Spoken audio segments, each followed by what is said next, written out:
السلام عليكم حبايب قلبي، متابعيني الكرام، أسعد الله أوقاتكم. أصدقائي، اليوم موضوعنا نحن بدنا نحكي فيه عن الغر الغلط لفراخ البادجي. وشو ممكن يصير إذا انغر غلط؟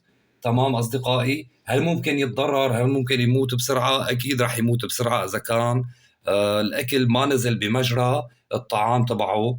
تمام أصدقائي، هذا الفرخ جاب لي يا صديقي اليوم على أساس إنه ممكن لحق له إياه قبل ما يموت، بس لا، ما قدرت لحقه لانه مو بس اختناق معه، مو بس نازل الاكل معه بالمجرى التنفسي اصدقائي، حتى جارحه من جوا، حتى يعني صاير معه تمزق من جوا اصدقائي. فمشان هيك هون مزرق صاير معه نزيف.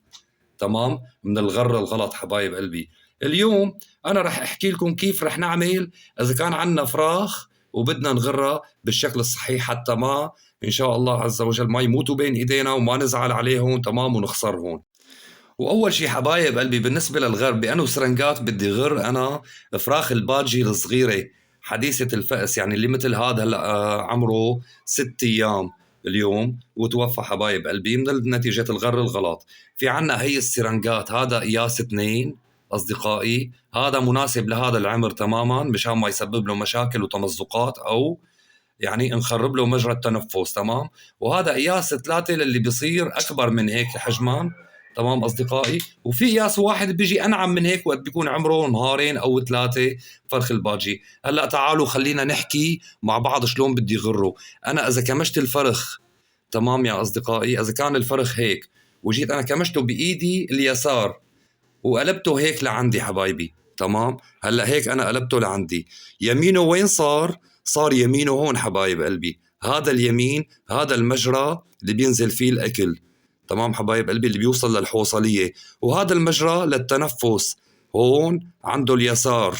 تمام، وقت بدنا نزقه حبايب قلبي بدنا ندخل السرنج هاد تبع الاكل مثل ما لكم شايفين من اليمين، من يميني انا بايدي اليمين، من يميني انا هيك بتمه لليسار، بده ينزل هون على الحوصلية حبايب قلبي.